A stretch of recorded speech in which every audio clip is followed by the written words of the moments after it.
Hello guys, কি আমরা chowmein noodles রান্না করব।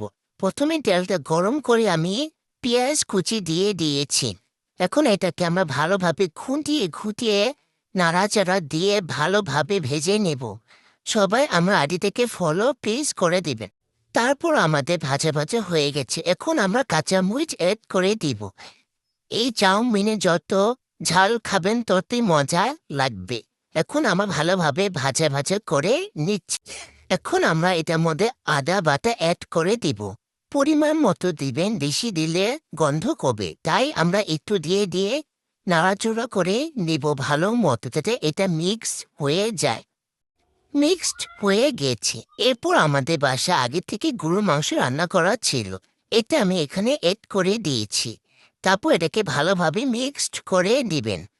তারপর এখানে আমরা 2টা টমেটো নিয়ে নিয়েছি। এখন টমেটোটাকে ভালোভাবে মিশিয়ে নেবেন। তারপর এটাকে ভালো একটা কালার আসার জন্য অপেক্ষা করবেন। এখন আমরা এখানে লবণ মিক্সড করে দিয়েছি।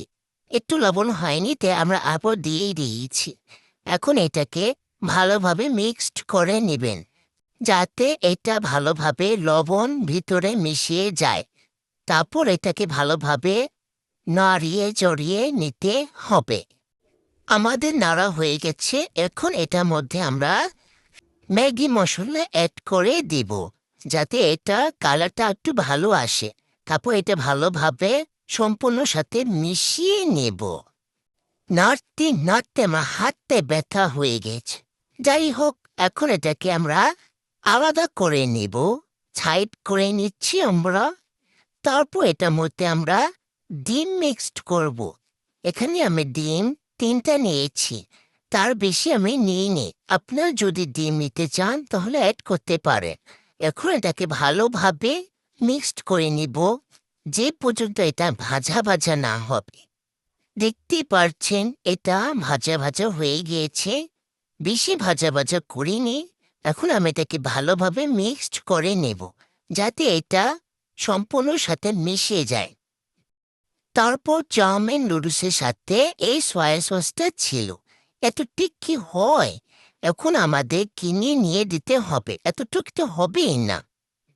এখন যেটা করবেন, এখন নুডলসটা দিয়ে দিবেন। আমি একা একা পারছি না, তাই আমার ননদকে ক্যামেরা ধরতে দিয়েছি। এখন এটা ভালোভাবে ছড়িয়ে দিবেন। এখন আমি মশলা দিয়ে দিচ্ছি। গাইস, এখন এটাকে ভালোভাবে নাড়িয়ে নেবেন। এখানে আমি 1 প্যাকেট লুডুস নিয়েছি।